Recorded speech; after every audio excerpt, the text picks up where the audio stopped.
বন্ধুরা চলে এসেছি দেখো এঁচড় নিয়ে। আর দেখো বন্ধুরা এই আমার চুল খুলে দিয়েছে, এই দেখো ক্লিপ, এই যে দুষ্টু আমার চুলটাকে খুলে ক্লিপটা আমার ছাড়িয়ে দিয়েছে। দেখো আমি এঁচড়গুলো এইভাবে কেটে নিয়েছি বড় বড় করে। হ্যাঁ, আর এঁচড়টা এমনভাবে কাটবে যেন এই পেছনটা প্লেন হয়। আর এঁচড়টা কীরকম দেখো এইরকম বড়ই লাগবে আমার, এঁচড়টা এরকম বড়ই রাখতে হবে। আর দেখো এঁচড়ের যে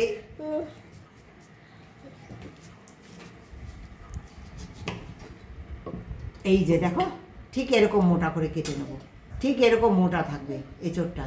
হ্যাঁ, এঁচড়টা ঠিক এরকম মোটা কাট থাকবে। আর ঠিক এরকম একটু কাট লাগিয়ে রাখবো, এরকম একটু কাট লাগিয়ে রাখবো। হ্যাঁ, এরকম একটু কাট, এরকম একটু তোমরা কাঁটা চামচ হোক বা ছুরি একটু এরকম হালকা করে ফুটো করে দেবে, একটু হালকা করে ফুটো দেবে। সব কটাই আমি এইভাবে কেটে নিচ্ছি। হ্যাঁ, আমি খানিকটা চাল মগজ, একটু 4টে কাজু আর 4টে এই যে কাঠবাদাম এগুলো ভিজিয়ে দিয়েছিলাম। এইবার দেখো এইগুলো সুন্দর করে আমি উপরে ছিলকাটা তুলে নেব, তুলে নিয়ে একসঙ্গে সুন্দর করে বেটে নেব আমি। এটা তোমরা শিলে পারো, মিক্সচারে পারো, যাতে পারো, মিহি একটা পেস্ট হবে, সুন্দর করে পেস্ট করে দেখো দেখো 1 টিস্পুন মতো আমি এখানে পোস্ত নিয়েছি। এটা শুকনো আগে একটু মিক্সচারে ঘুরিয়ে নেব। ঘুরিয়ে নেওয়ার পর তোমরা দেখেছো আমি বাদাম ভিজিয়ে নিয়েছি, সেই বাদামগুলো এর মধ্যে দিয়ে একসঙ্গে পেস্ট করে নেবো আমি। এঁচড়গুলো দেখো সব কাটা হয়ে গেছে, এরকম বড় বড় করে কেটে নিয়ে দেখো এবার একটু নুন দিয়ে এটা প্রায় 70 থেকে ওই 70 কি 80% পর্যন্ত আমি এটা সিদ্ধ করে নেব। হ্যাঁ, একটু লবণ দিলাম, লবণটা সব জায়গায় মিশিয়ে নেব। অল্প পরিমাণ জল দিয়েছে, এই যে খুব বেশি পরিমাণ জল দেইনি, একটু সিদ্ধ করে নেব অল্প করে। সিদ্ধ করে নিয়ে ফিরে আসছি। এটা আমার একটু মাওয়া লাগবে এই রেসিপিতে, কিন্তু মাওয়া আমার ঘরে নেই, অ্যাভেলেবেল আনা হয়নি, তাই আমি নিজেই ঘরেই এটা বানিয়ে নেব। তোমরাও এইভাবে করতে পারো। হ্যাঁ, খুব সহজেই। দেখো গুঁড়ো দুধ নিয়ে নিয়েছি, হ্যাঁ 1/2 প্যাকেট গুঁড়ো দুধ, একটু চিনি নিয়ে নিয়েছি অল্প একটু। হ্যাঁ, তো এই চিনি এটা গুঁড়ো থাকলে খুব সুবিধা হবে। হ্যাঁ, এটা চিনিটা আমার গুঁড়ো নেই, তো আমি এরকমই দিয়ে দিলাম। আর দিয়ে দেবো একটু ঘি, দিয়ে এটা সুন্দর করে মাখিয়ে নেবো।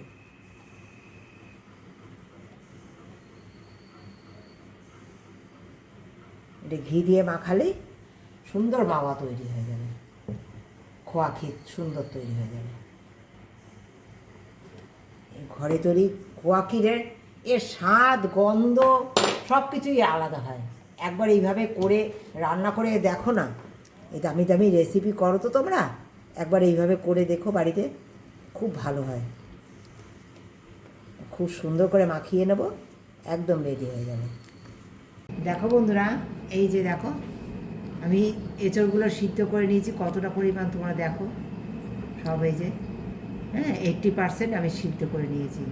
এই যে সিদ্ধ হয়ে গেছে 80%। এবার দেখো এই এঁচড়গুলোর মধ্যে আমি দেখো কী করবো, এটা সিদ্ধ করে এখানে রেখেছি। আর দেখো পেঁয়াজ বাটা নিয়ে নিচ্ছি 1 চামচ,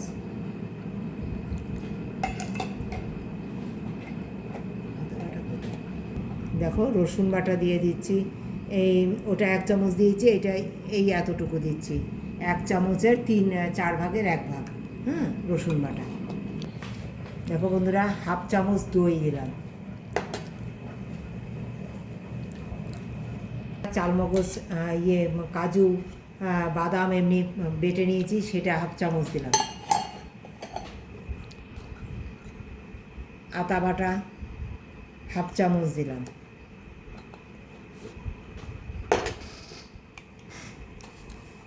একটু হলুদ গুঁড়ো দিয়ে দেবো বন্ধুরা,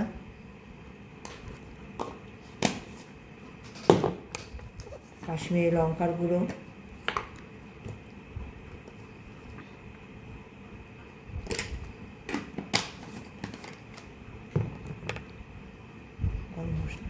দেখো শাহি গরম মশলা দিয়ে দেবো বন্ধুরা,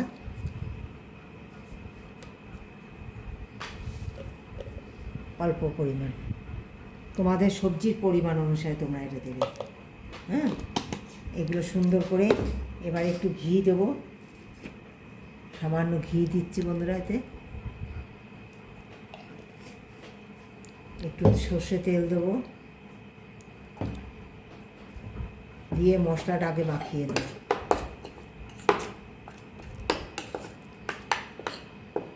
সুন্দর করে মেখে নিলাম। হ্যাঁ, দেখো সুন্দর করে মেখে নিলাম।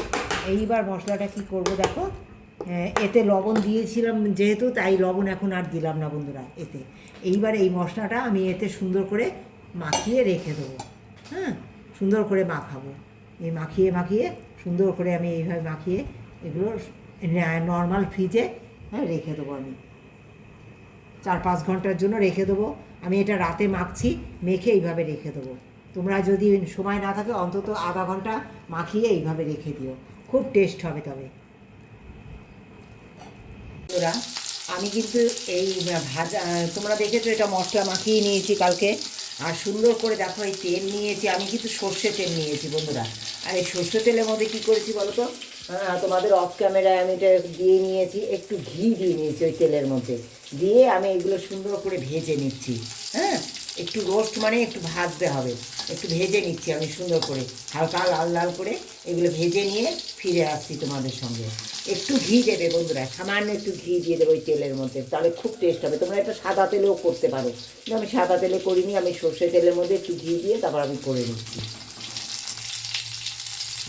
ভেজে নিয়েছি, তার মধ্যে এই তেল দিয়ে দিচ্ছি আমি, সর্ষে তেল দিয়ে দিলাম। আর দিয়ে দেবো একটু ঘি, দিয়ে দেবো এই সর্ষে তেলের মধ্যে দিয়ে। এই যে কালকে তোমরা দেখেছো মশলাটা মাখিয়ে নিয়েছি এঁচড়ের মধ্যে, সেই এঁচড়গুলো সুন্দর একটু হালকা হালকা লাল লাল করে এগুলো ভেজে নেব। এঁচড়গুলো সুন্দর হালকা লাল লাল করে ভেজে নিয়েছি। এবার দেখো আবার তেল দিয়ে দিয়েছি কড়াইতে, একটু ঘি দিয়ে দিলাম বন্ধুরা।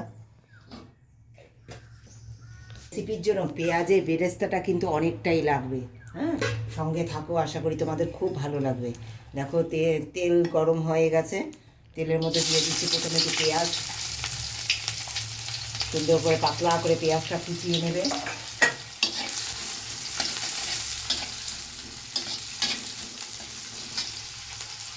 বন্ধুরা হালকা করে পেঁয়াজটা ভাজা হয়ে গেছে,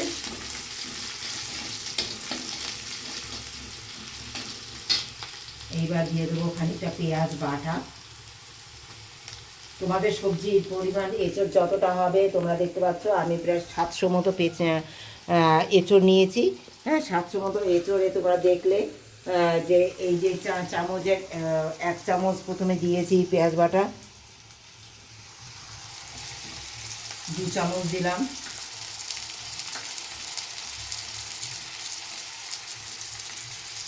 3 চামচ পেঁয়াজ বাটা দিয়ে দিলাম।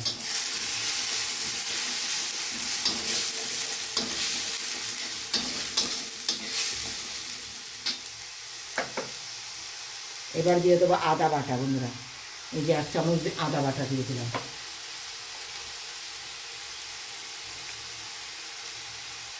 এই স্পুনের 1 স্পুন রসুন বাটা দিয়ে দিলাম। ঝালটা তোমাদের ইচ্ছে মতো, এটা কাঁচা লঙ্কা বাটা বন্ধুরা, এঁচড়ে বেশি ঝাল ভালো লাগে না। তোমাদের ঝাল প্রয়োজন হলে তোমরা ঝালটা তোমাদের পছন্দ মতো অবশ্যই দিও।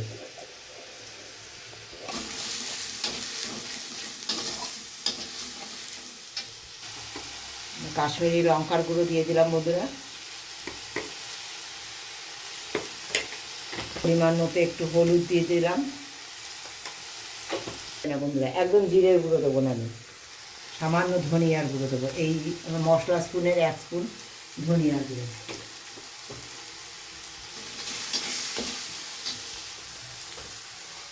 এবার আমি এটা জল দিয়ে একটু কষবো, তারপরে কি কি দেই সঙ্গে থেকে অবশ্যই দেখতে হবে বন্ধুরা।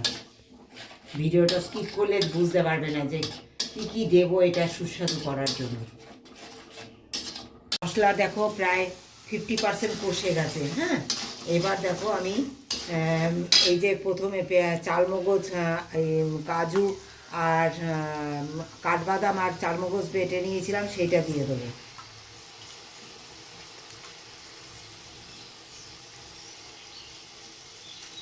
তোমাদের সবজির পরিমাণ অনুসারে তোমরা এটা দেবে অবশ্যই। এইবার আমি গ্যাসটা অফ করে দেবো, কেন সেটা আমি অবশ্যই বলছি তোমাদের, কেন গ্যাসটা অফ করে দিলাম। খানিকটা দিয়ে দেবো, দেখো এই পেঁয়াজ বেরেস্তা করে রেখেছিলাম, পেঁয়াজ বেরেস্তা গুঁড়ো করে খানিকটা দিয়ে দেবো এই সময়।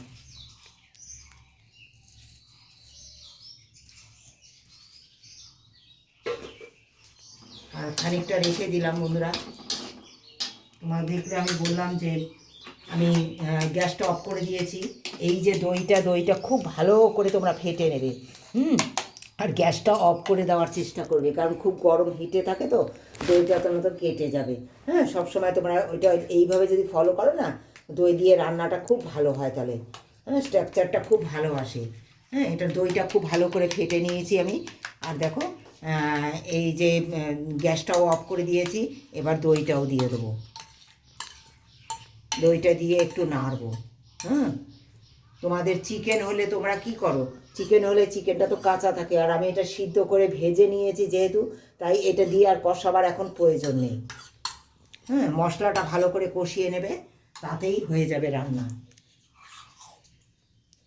এবার আমি একটু কষিয়ে নেবো ভালো করে, একটু জল দিয়ে দেবো বাটি ধুয়ে। আর দেখো এই চামচের 3 চামচ আমি টক দই দিয়েছি, মোট 100 দই দিয়েছি। হ্যাঁ, 700 এঁচড়ে 100 দই দিয়েছি। আর তোমরা তো দেখেছো কাজু আর কাঠবাদাম কতটা বেটেছিলাম।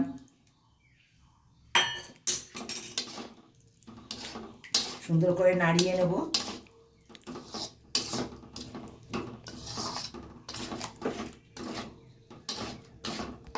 করে এটা যখন একটু একরকম নর্মাল হয়ে আসবে দইয়ের গরমটা, তখন আমরা আস্তে করে সিমে করে গ্যাসটা দিয়ে এটা কষাবো ভালো করে। আবার মশলা প্রায় 80% কষে গেছে। এবার দেবো চিনি, একটু অল্প পরিমাণ চিনি দিয়ে দিলাম। আর লবণ তো তোমরা দেখেছিলে কালকে মাখাবার সময় দেইনি, কারণ সিদ্ধর সময় দিয়েছিলাম। এবার একটু পরিমাণ মতো লবণটা দিয়ে দেবো।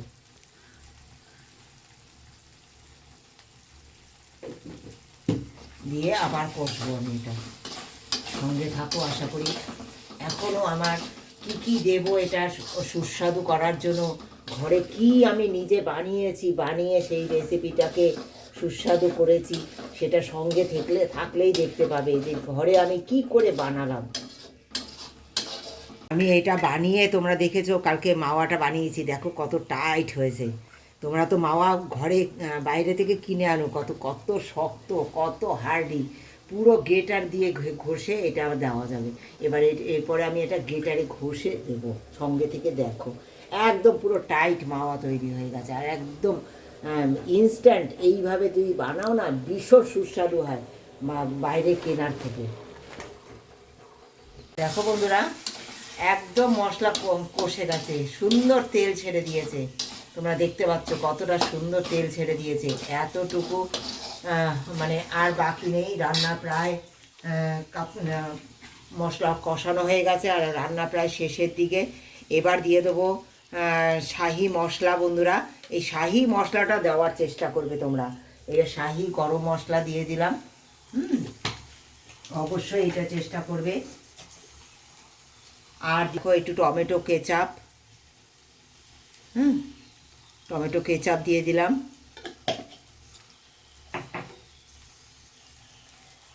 কেওড়া জল,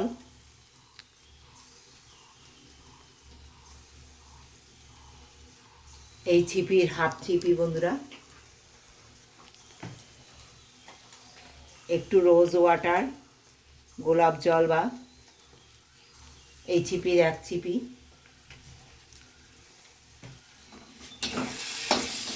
দিয়ে সব কিছু দিয়ে সুন্দর নাড়িয়ে নেবো বন্ধুরা। অবস্থায় একটু জল দেবো বন্ধুরা। দিয়ে দেবো পেঁয়াজ বেরেস্তা। পেঁয়াজ বেরেস্তাটা এতে অনেকটাই লাগে বন্ধুরা। দিয়ে দেবো মাওয়া, যেটা আমি আমার ঘরের মাওয়াও দেখো এত সুন্দর টাইট হয়েছে, দেখো কত সুন্দর হয়েছে। দেখো শুধু এই মাওয়া দিয়ে দিচ্ছি,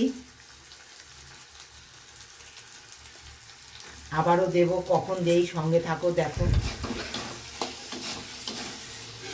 এবার দিয়ে দেবো গরম ফুটানো জল বন্ধুরা।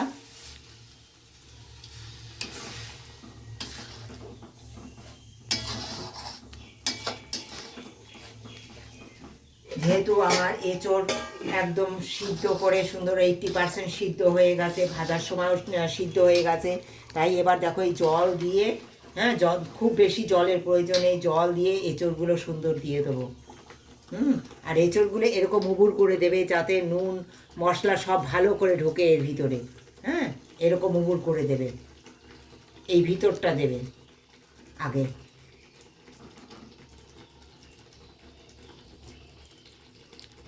রান্না করব সমস্ত মশলা সব কিছুতে সুন্দর লাগার জন্য, হওয়ার জন্য। আর যখন না এটা জলটা দেবে না, বারবার কিন্তু নাড়তে থাকতে হবে।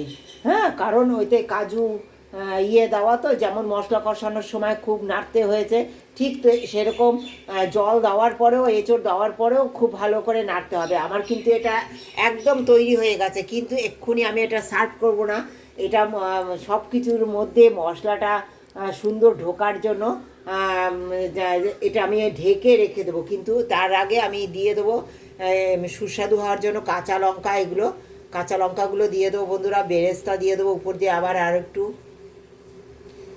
এই বেরেস্তাটা একটু বেশি লাগে বন্ধুরা এই রোস্টে, তোমরা চিকেন রোস্ট বলো আর এঁচোড় রোস্ট বলো, সব কিছুতেই একটু বেশি লাগবে। ও এই যে মাওয়া তৈরি করেছি, এই মাওয়াটাকে দিয়ে দেবো।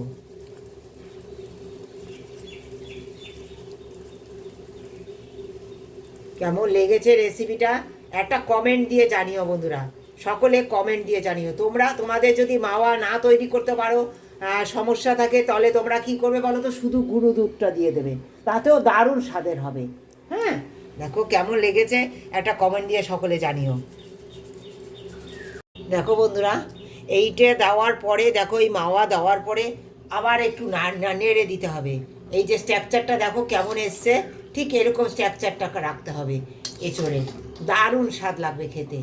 একবার খেয়ে দেখো, চিকেনের তো বারবার খেয়েছো, কিন্তু একবার এঁচোড় দিয়ে এইভাবে করে খেয়ে দেখো। আমি এঁচোড়ের চাপ গত বছর এই সময় বানিয়েছিলাম, তোমাদের অনেক ভালোবাসা আমি পেয়েছি।